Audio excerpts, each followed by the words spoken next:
It's Sebastian, back with another video with you today, and I've got Kristen here from Beauty Meow, and we are going to review Rose Devants. And I'm also going to do a 5ml Decant giveaway with this one, so please stay tuned.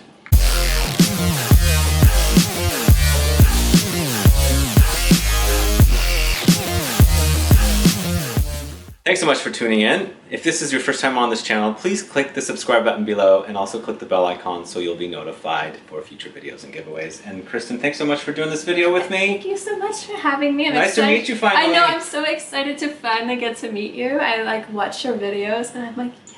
Oh, nice. Say hello. In Dallas, of all places. Yeah, I'm excited. It's beautiful here. I like the blue hair, by the way. I just got it blue. That's everything else is blue. Like Except for the perfume. Fingers. Yeah, it's pink. It'll turn purple soon. By the way, I bought the face mask from Le Labo. How is it? Washing it off, it left black in the bathtub because it was just all black. But how was your face? It's great. How was your face? It's I great. tried the balm for the chest, the eucalyptus balm.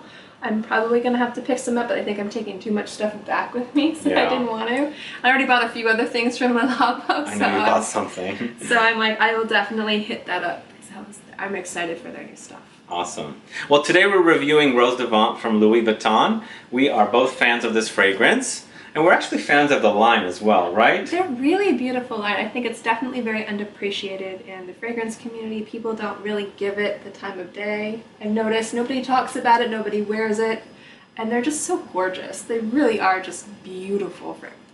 Do you think because true fragrance heads or frag heads are dissing it because it's still a designer, there's nothing cutting edge about them? Because I think when it comes, and this is just my opinion from what I've noticed watching people interact with fragrances, get excited about fragrances, I think everyone's looking for the next big thing, the next new thing, the next trend. And most people I've noticed are kind of like not getting excited for things that are familiar but better.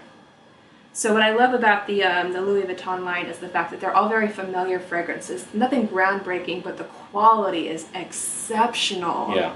Exceptional. And they do have some different things about them, some special things about them that I think are fantastic. So I hope more people discover them and fall more in love with them.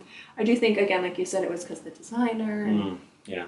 But what do you think about the fact that also because they're all targeted to ladies, that men are not kind of going after them? I think so too. I think you were mentioning to me before that they're coming out with masculine fragrances. Three of them apparently next spring. That's exciting because Yeah. I love these, but I do think a lot of people kind of shy away from the feminine fragrances and not unisex fragrances. But I do think a lot of these line could go either way.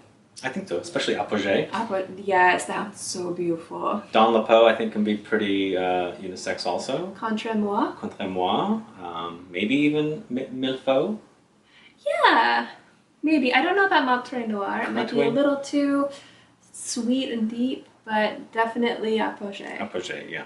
So, well, today is all about Rose Devant, as I said, and it's a rose perfume. It's Louis Vuitton's rose perfume, a watery, wet, dewy, jammy, tea-like rose, right? Yes. Candy-like also, isn't Yes, it? it is. It's very wet. It's very, I hate saying this word, moist. Moist and wet. But there's something about this that kind of reminds you of a big, beautiful, deep red rose, like in a bouquet that's wet or outside in a garden. It's just very big, but it is not a heavy fragrance. It's very effervescent. Light. Yes. But you know what?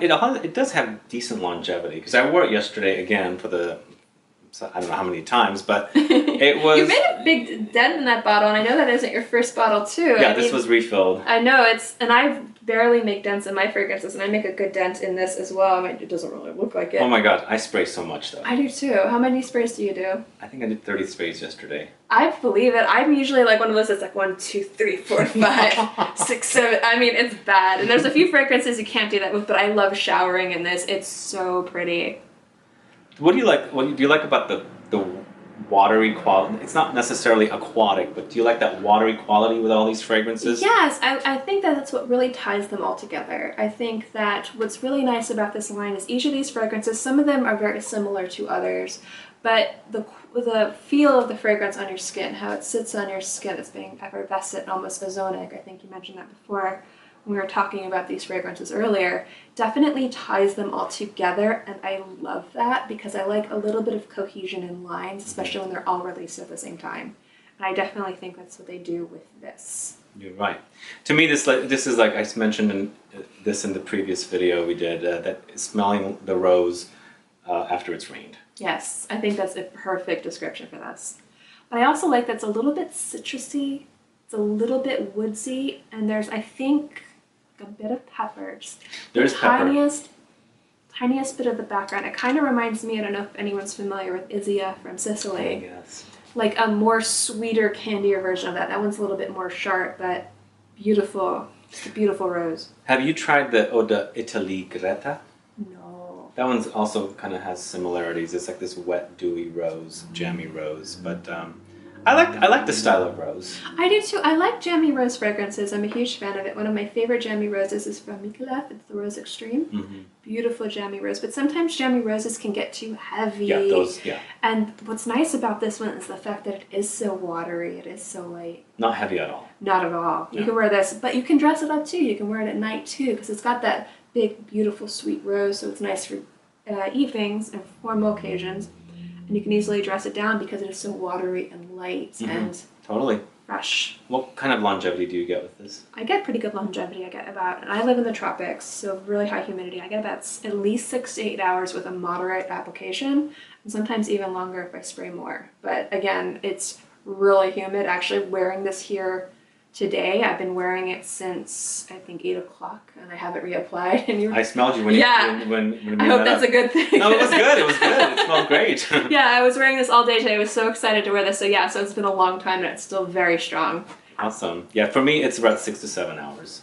I don't know. I think my skin sucks it up too much, but I think with my amount of sprays, I get about 7 hours. And I like this too because it is so watery and is so light. If it's one of the fragrances you wear during the day and at night you want to wear something else, it kind of fades away too. It's not one of those fragrances that sometimes you wear, and even when they wear away, they're not pleasant, they're sharp, and you're left with a really kind of strong base notes. But this kind of fades away nicely, that if you did want to wear something kind of similar to this at night, you wouldn't have to scrub it, you could just easily reapply over it. I could see myself applying the Matière Noir after this, which that would probably I've done. be really beautiful. Yeah. Awesome. Then there's Rose de Vent, which has rose, cedar, pink pepper, and iris. The rose was leaning fruity. It was kind of like a fruity kind of tea style rose. It was pretty. It was a little more feminine than normal, and it also kind of felt dewy wet. So I liked it, but it was not one of those heavy roses where I would like put on and it would be really intense. I don't know. I think we've talked about how much this is amazing. So guys, if you don't know the Louis Vuitton fragrances, please go check them out. Check out the rose one if you're a fan of the rose. But of course, if you like, is it Ylang Ylang, the Apogee, or is it Lily of the Valley? I think it's Lily of the Valley. Check out Apogee because it's really, really nice and freshy. And if you like vanilla, the Contre Moi. If you like an angel, patchouli, oud kind of a combo, berry, Matière Noir. And the other two are Dans le Pot and Milfaux are leather based. And then, of course, Turbulence is the tuberose. Yeah, and that's jasmine. a beautiful tuberose. Yeah, yeah. If you want to participate in the giveaway for the 5ml Decant, please put a comment down and let me know why you want to win this and what your current rose fragrance is. And Kristen, thanks so much for doing this video with Thank me. you so It was much so good for to finally meet you. Yay! Guys, please follow Kristen's channel. I'll put her link down below. Also, please like this video. Please share it. Follow me on Facebook, Twitter, and Instagram, and I'll be back with more videos very soon. Have a good one. Goodbye. Bye.